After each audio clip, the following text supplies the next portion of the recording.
going by. Good day, welcome back to the Fort la Reine Museum in Portage la Prairie, Manitoba. About a year ago I did a video on this museum. You can find that one on my channel if you want to check it out. But today we're here, they're doing another little Allis-Chalmers event, and they have a special tractor out today that they had running here a minute ago. Hopefully they get her going. I think they just ran out of fuel or something. But this is a 1018 Allis-Chalmers, a green Allis-Chalmers. This one's kind of a special tractor. It was found in the bottom of a riverbed, apparently, and brought out by a collector, and then it was later purchased by Gilbert Bust and donated into this museum eventually. So they're going to have it out here running today, and we're going to check it out and some of the other pieces they have here. Oh, howdy. How are you? Are you Jeff? I am. Oh, okay.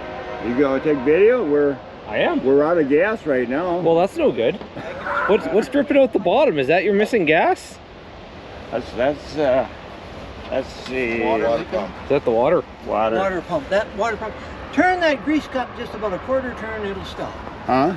This grease cup here? Hot. It's hot right next Oh, to yeah. That manifold's hot. Well, I know the manifold will be hot. it. Reach underneath maybe? Yeah, I don't know what's the best with it. There you go. Oh, there we go. It's in the instruction book. Yeah. That's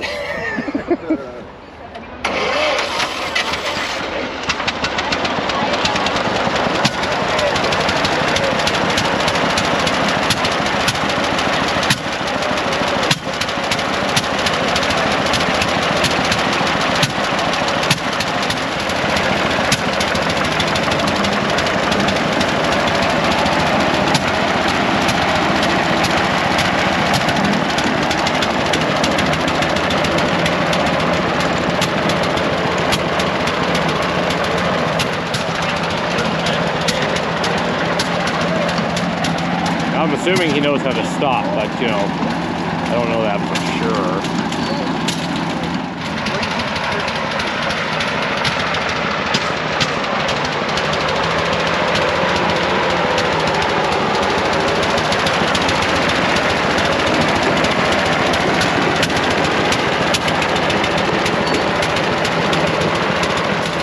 How do you engage and disengage? How do you start and stop? Forward, pull back. Okay, what's this one for? Reverse and forward. Oh, okay, so that just stays put. So just pull it back and you go. Yep. All right. Yeah.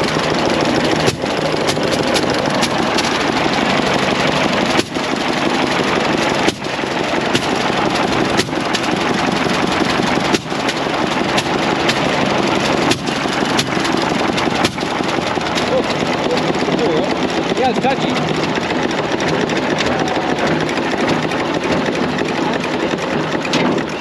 Oh, and I stall it. See how the tires are driven, or tires, steel wheels, I guess. This gear here just turns on this gear on the, it's bolted into the steel rim.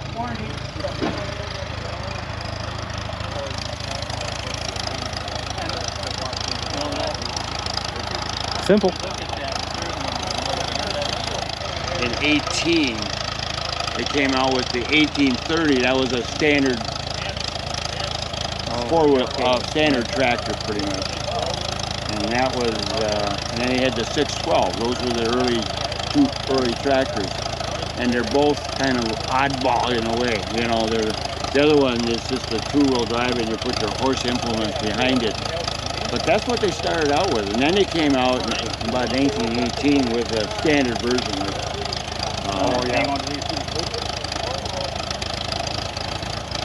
So this is a 1917. Yeah. Yeah. Frank?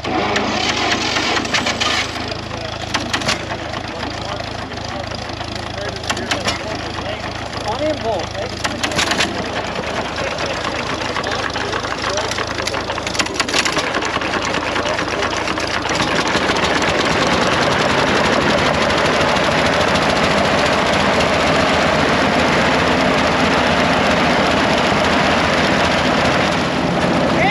Yep, let's go.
all that loud. And I think, like, I see some seniors here, and you're probably not hearing that good either.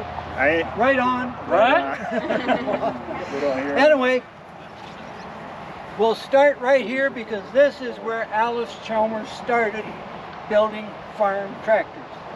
This model, 1018, was the first tractor they manufactured. And of course that was done in Milwaukee, Wisconsin. Part of that city was sold to Allis-Chalmers, but they called it West Allis Works. And that's where they built their tractors. This was the first model. They started building in 1914, so these tractors are 110 years old. It starts, it runs. Guys were driving around here with a big smile on their face. Even saw one gal trying to drive it. And she smiled like crazy too. But it was the first one. It's a 2-cylinder. It's green, but it is Allis-Chalmers.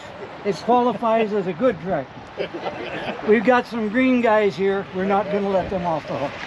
This is a very particular tractor. It's called the River Bottom Allis. It started, like I said, in Milwaukee. It ended up way down in Texas, close to San Antonio, and we don't know the history of it. This one was manufactured in 1917, so it's only 107 years old. But it was down there doing whatever they did with it, and nobody knows anything about it. And then one day, a fellow down there named Erwin Kirchmeyer was at home Sunday afternoon. His son and his wife came by, and they said, you know, we were roaming around down there, and he says, about 40 miles southeast of here, we found what we think is an old tractor down in the San Antonio River Valley, half buried, and the rest of it is covered with a bush. But they went and said, you know, it looks like a tractor. Erwin got quite excited about it. He was a collector, not necessarily tractors or machinery. He had a very large collection of clocks, and we'll get back to that in a while. Anyway, he got interested. They looked up in some books and said, yep, that was a 1018 Allis tractor. It was buried, you know, in the mud and grown up with overbrush. Anyway, he got excited about it. The next morning they drove down there and they looked at it, and they found the owner, and he told them where to find it. They looked at it, and he got close enough to see that the radiator was gone, the magneto was gone, and it was pretty well buried, but that's what it was. It was a 1018 Allis. He thought, okay, I'll go back to the guy who owned it, and he'd been feeding some cattle on the yard. And went up, talked to him, he says, I want to buy that tractor, I'll give you $100 for it. Well, the cattleman must have been having a bad day. He says, no, he says, I want 150. So they did make a deal, 150. American. Yeah. I don't know what the exchange rate was in those days, and I don't have a firm date as to what year that took place. But I think it was early 80s or late 70s, from the way I read the story. He didn't put a date on it. So the next day, they went home, loaded up their truck with chains and blocks and hoists, and had shovels and chainsaw to cut it out of the bush, and went back the next day, got it chopped up, dug out, tried to tow it out of there, and the front wheel fell off. Well, that adds to the excitement. But they did get it loaded, threw it on the truck, tied it down, and headed home. Parked it. When they got home, they took it off there. I don't know if he had a trailer or put it right on the truck. Parked it next to his welder so he could put the front end back on. And if you look around the other side, there's patches there. And before this last paint job, you could still see a very definite rust line, I guess, where it was buried in the San Antonio River, and as the river rose and fell, it was rusted up pretty bad. No rad, no magneto, and a closer inspection, no carburetor either. But he thought, I can make a radiator out of a car rad or something, and he did a pretty good job of making it look original. It squared off like that, and pretty much that way. And he found a carburetor off another tractor and put that on. But one of the main things was that it was full of wood amps, which are carpenter amps, we call them. And they spent a few weeks, spare time, oiling, loosening, rocking, rolling, whatever they could do to get that thing loosened up. They finally got it loosened up. He took the barrels off, the sleeves off it, ground the valves, loosened it all up, put on the carburetor, put on the magneto, got the rad, and he also had to re-rig the fan and the water pump. It's different than the original that there was a big casting there, but very similar to this setup. Copied it pretty good. And he got it running. And he was happy as could be. And he would take it to different tractor shows. He put the rubber treads on there so he could drive down the road. He took it to various shows and showed it off and enjoyed it. Unfortunately, he was a very elderly fellow. He passed away. His estate sale was advertised as the estate sale of Tick-Tock Ranch because he had so many clocks. That was his main pleasure. But on that listing was his 1018. And via the long Allis-Chalmers friends, enemies, and adherents to the Allis-Chalmers group, Gilbert somehow found out that this 1018 was down there. He wanted one. They are fairly rare. Maybe 70 made. We don't know. There's no statistics. Today there is 25, roughly. maybe 25 in existence. We believe this is the only one in Canada, and it's certainly the only one out of the San Antonio River. So it was kind of a miracle that Irv could get that thing running.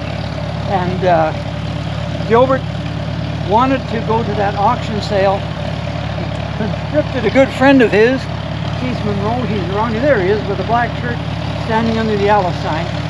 Conscripted him, and they traveled down there, and Gilbert came back with it. It was running the way Irv had it running. Gilbert did find the original style carburetor for it, which is about a 20-35 pound chunk of brass, and that's what's on it today. And you heard it run. Like I say, this morning we were running around with it, and so that's the story of the River Bottom Alice. Okay. So electric start was added. Yes. How did they start it before? There was a crank that fit in here, so you would crank it. But once again, these are old guys running it, and sometimes it's a little bit tricky to start. So he put a starter and a ring gear on there. The ring gear was too big. He had to cut a couple teeth out of one or two. I don't know how many teeth he cut out. Got it fit back on there and spaced it out, and as you see, it works. So no, originally no electricity on that, but there she is, as she is today, still in operating condition. And it runs on distillate or gasoline? It originally ran on kerosene. There was another tank above this one, a round tank. They would start it on gasoline and then switch over to kerosene, which was a cheaper fuel in its day. They thought fuel was expensive then. Where are they today? You know, but yeah, kerosene was a cheaper fuel, and quite a few farm tractors, once they got warmed up, would run on kerosene, work on kerosene. But we just run it on gasoline, and will it work? Yes. If you go on the internet, on YouTube, and Orange Spectacular, they had it down there, and they had this driving the one half of a thrashing machine. This was driving the thrashing mechanism.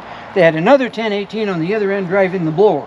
And apparently the blower takes about as much power as the thrashing machine, or vice versa. So And we thrashed with it. Yes, and there's pictures of them thrashing with that rig that way. And we had it on the grain binder too. Yes, the reaper, and so. this is Gary Agramson from down in that Minnesota country, Hutchison area. No, he's from... Well, actually, close enough. Close enough. At Hutchison is where they have an annual show. And there they go and demonstrate. And Gary had a Minnesota grain binder. Gilbert brought this thing down there. They hooked them together, and there's pictures of him bindering grain with this tractor. There's another picture of him working with a Massey Harris self-raking reaper, which was a pre-binder system that would just cut the grass and sweep off a bunch, and then you could get down your hands and knees and tie that together and make your stoops. Thrashing, fun. But you know, he's used it for various things. He played around with it quite a bit and enjoyed it. And from the looks of the guys and the gal driving it today, it's fun to drive. And it's anyway, that's enough of that story, and probably enough. Is there any other questions? Good, you know it all. Now the test. Huh? Now the test. What's your question? So for now, they've parked the 1018 just over there in the grass, but they're gonna get this WC going here. This is with the Waukesha engine. So this is kind of the project tractor. This was not originally married, this engine to this tractor, but they kind of made it married just so they could have an example of what it would look like with the Waukesha. Well, they don't have the electric start, I guess. You don't have electric start? Yeah. I just wonder if this works. Oh, we're just trying it. Let's do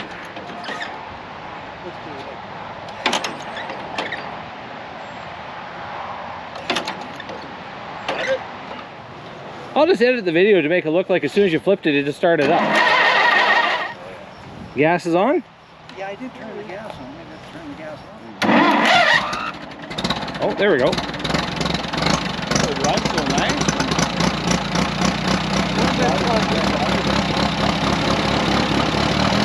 So Gilbert Bust put this together before his passing there. This is sort of still yet to be painted. But I believe Gary Agramson, who is now on the tractor, he bought this at the estate sale. So this is his tractor, but he leaves it up here at the museum. But he's up for a visit, so he's going to take it for a spin. I'm going to see if I can get on the back of this guy. Yeah, there's not enough deck to sit. I'll sit like this. Yeah, fall off and then I'll pick up the piece. Sure, okay.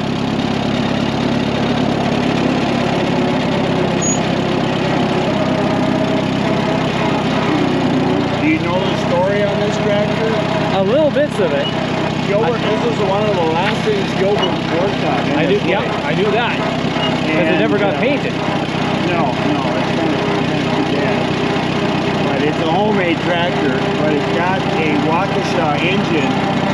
And when the WC came out, they had a Waukesha engine just to get prototyping and to get pictures for advertising. And there was like 27 of them made with the Waukesha engine. And there's only like 3 of them known to exist of the Waukesha. So they're strictly a prototype for marketing? Yeah, it was just to get the marketing and all that stuff going. Right. And they hadn't quite finished the 201 engine. So Okay. to get everything in sync, they came out with this Waukesha, and they sold 50 handfuls. And in 1934, the engine was ready, and then they put in the regular engine. So, Okay. and being there's so few of these, and Gilbert had 2 of these engines that came off an irrigation pump, I believe, and Okay. they had electric start on them. So, and it just makes life so much easier when you've got electric start. Right. But anyway, and then it came to the auction, and he didn't want it in the museum. Well, he didn't have it, kind of died unexpectedly. Right. And so I said to Roy, I'll buy it and donate it to the museum. Well, that's my story. Okay. Pledge. Yeah. And then you got your transmission Oh, I see. down there. So They're going second? yeah, well, that's what I have. Oh, it's right on my toe, too. Yeah, All right. you can see how handy that is. Yep, that's good. Okay. Throttle's right here? Yep. You should be fine. We're not going to follow. Oh, second gear's a little faster than I thought it would be. They're too fast. That's one of the problems. Yeah, geared up too fast. And so what people came out with a Sherman transmission. Kept them down. I had an 8-speed tractor, and that was a lifesaver.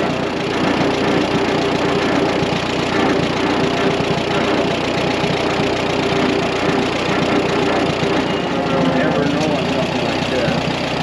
If you need rain, it's always a beautiful day.